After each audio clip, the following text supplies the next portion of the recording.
What strange idea worked? Because people are weird.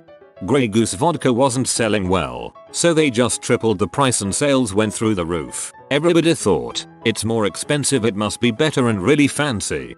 Also, Grey Goose made their bottles so skinny and tall so they would have to be placed on the top shelf.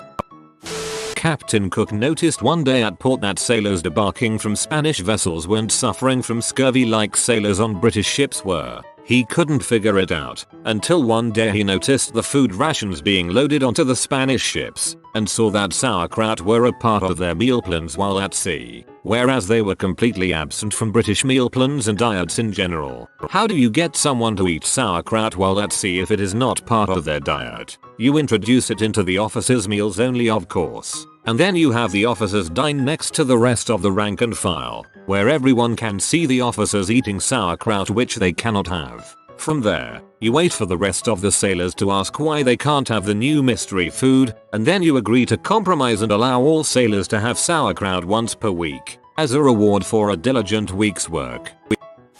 Houston Airport got a lot of complaints that it took baggage too long to get to the baggage claim and people had to wait a long time. They moved the baggage claim farther away from where you get off the airplane, and even though it took just as long, because people had to walk there, they didn't complain.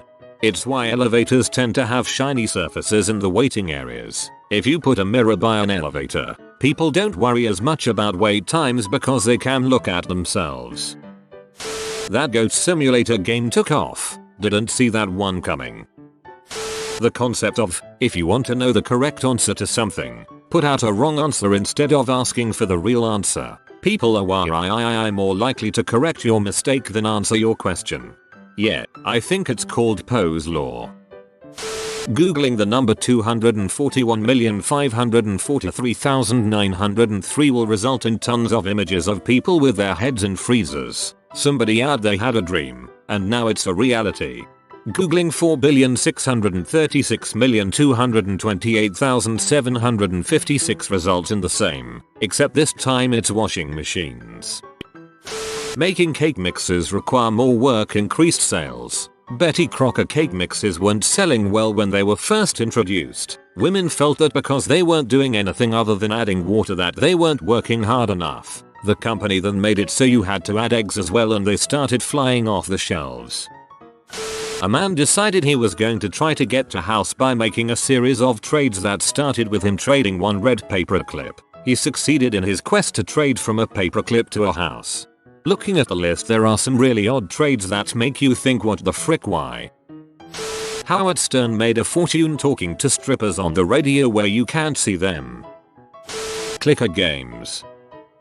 A million pixel web page. That dude is a genius. But people who put ads there, weird. There's a store here in Seattle, on Aurora Avenue, called the Purple Store. Everything they sell is purple. It's been there for years. Sales skyrocketed when Prince died. Not even joking. P comments. Comparatively, the share to social media button on P websites. When I first started writing Android apps, I asked myself, what do people really want? Nudes is the obvious answer, but they already have lots of ways to send nudes. I'm not going to do better than any of 100 messaging apps on my own. They want to send nudes, and for there to be no trace of them to later end up on a crappy website. So I started working out an app where you could send pictures, on the basis that they could only be seen by the intended receiver.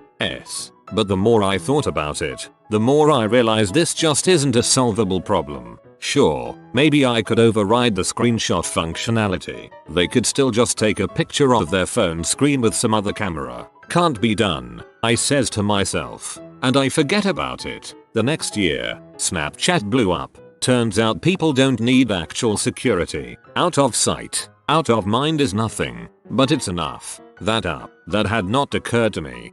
Turns out people don't need actual security. They need the appearance of security. The reality is apparently unimportant. When Cadillac downsized and modernized their cars, They were shocked at the fact that the post-purchase survey respondents kept complaining about their car's fuel efficiency. It was bewildering because the new cars got much better gas mileage than the models they replaced. Eventually they figured out what was happening, and it came down to the digital instrument panel. There wasn't anything wrong with the cars. The gauge for the 18-gallon tank would read F until a gallon was used, then read numerically 17, 16, 15, etc. The fix was simple. They programmed the display to read F until the tank got to 16 gallons, skipping over 17, so it read F twice as long. The complaints about lousy gas mileage disappeared. Honey, hey, look, a nest of flying thumbtacks. Bet they're hiding something. This should be the only acceptable way to describe a bee. Selling products by ending the price with $99 instead of clean whole numbers. My mind automatically rounds it now. If it says 14.99 in my head, it's 15. They can't get inside my head. Fundraising money to make potato salad. It took us 3 days to make that potato salad. 3 days. Caesarean section. C-section. I can just see the first time. Trust me guys. I've got this all figured out. I'm going to cut the baby out and everyone's gonna be fine. Unfortunately, there was quite a bit of time between the first person who thought to cut the baby out and the first person who thought, hey, maybe there's a way to cut the baby out and not kill the mother in the process. In a psychology course we were taking, we were tasked with finding a way to improve the listening ability, tested through a multiple choice test after a lecture, of little kids. What worked? Blindfolding them, and letting them doodle as they listened. The doodles? Meaningless. However, they felt like they had freedom, and the only thing of slight interest was the teacher, so our class scored on average, I think, don't quote me on this, 5% higher than the other group's classes. Definitely works. Keeps the brain active while limiting the stimuli that you're responding to. Kids with ADHD, for example, have been shown to be listening more intently when they are fidgeting. I found while in school that if I doodled on my paper with my ear to the professor, I retained info much better than droning on copying notes. The Fumblerooski play in American football. For people who don't follow the sport, people who aren't American, the Fumblerooski is a play that has been illegal in the NFL for years and was banned in the NCAA in 1992 because it is too effective. For those of you who have seen the popular 90s movie The Little Giants, the annexation of Puerto Rico is a Fumblerooski. Essentially, the play works by having the quarterback intentionally place the ball on the ground. This is technically a fumble by the center's feet after taking the handoff snap, then faking a running play in one direction. While this is happening, a guard, another offensive lineman, picks the ball up and runs in the other direction. As dumb as it sounds, the play works because it's almost impossible to read a Fumblerooski as it's happening. Obstructed vision of what the quarterback does combined with quick timing of the intentional fumble means that you can't really see that he's done it. A defense would pretty much need to know it's coming to stop it. By the time the defense realizes what's happened, the ball can get pretty far downfield. Depending on how close to the end zone they were, it often results in a touchdown. Febreze. Hear me out, because the story is kind of interesting. When P&G first marketed tested Febreze, they couldn't get people to get excited about it. They did some in-home testing, where they gave homeowners, and especially pet owners, a case of Febreze. After a month or two with the product, some P&G reps visited these homeowners. In one such instance, they visited a woman who had 7 or 8 cats, and the whole house just smelled like cat pee. They sat down, trying not to pinch their noses, and asked the woman if she was using the product at all, and what she thought of it. She said, "Well, I started to use 1 bottle, but I found I really didn't need it." Stunned, the reps asked, "Have you ever thought to use it to manage the smell of, your cats?" The woman, completely earnestly, replied, "I tell you, it's the strangest thing. My cats don't smell." So they realized the problem. People don't notice smells in their own homes. So, that's an example of the product not working because people are weird. Here's how P&G made it work.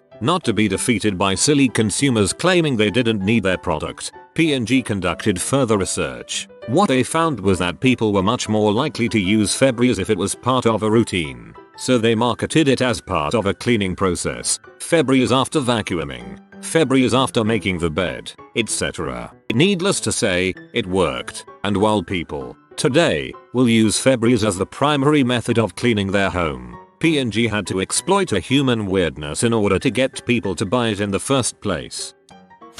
People in other countries are often more willing to be nicer to foreigners than to their own kind. Traveling around a small city in China last year, my friends and I were looking for a hotel willing to hold on to our luggage for us while we did some sightseeing around the city for the day. This can be hit or miss in China. Some hotels are willing to do it, some aren't. Except that day, we got turned down by about 3 or 4 hotels before we started to worry that we wouldn't be able to do much sightseeing. Being fluent in Mandarin, we suddenly thought, what if we decided to do a psychological experiment and play the role of helpless foreigner and see if things went differently? Sure enough, the next hotel we visited, walked right up to the front desk, and as soon as we started speaking English, the receptionist looked at her co-workers. I don't know what they are saying. My English is so bad. To my surprise, they pulled out a phone, called up their off-duty manager, and handed the phone to me. She spoke English, and so I explained to her what we wanted.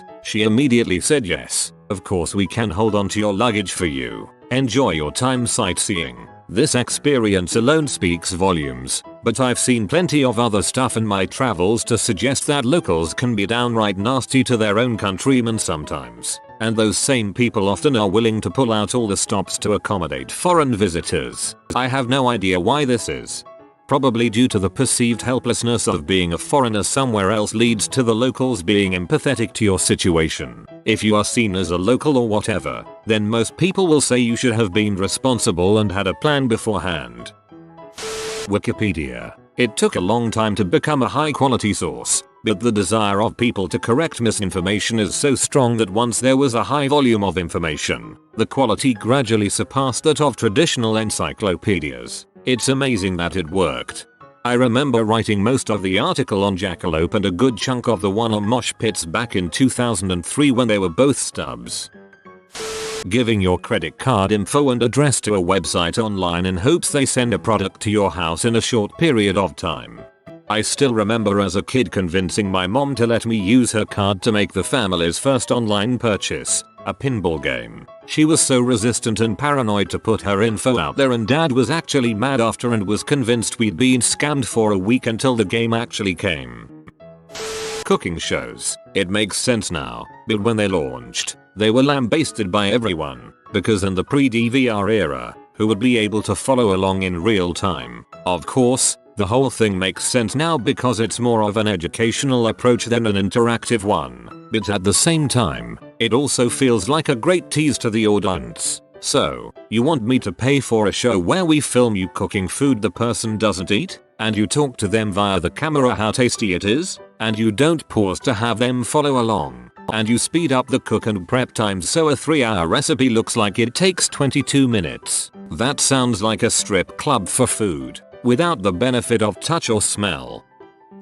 Injecting yourself with a dead virus to protect yourself from live versions of that same virus. I know to most of us this process and how it works makes sense, but imagine how weird it must have been a long time ago.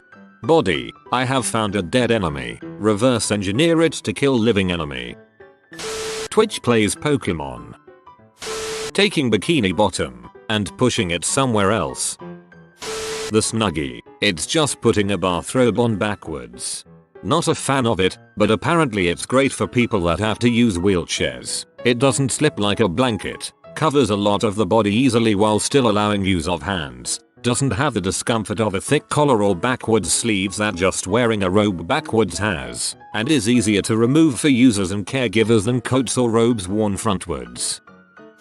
How ya doing? Everyone still asks it even though the answer is always a rote good. Mix it by responding frisky, real frisky.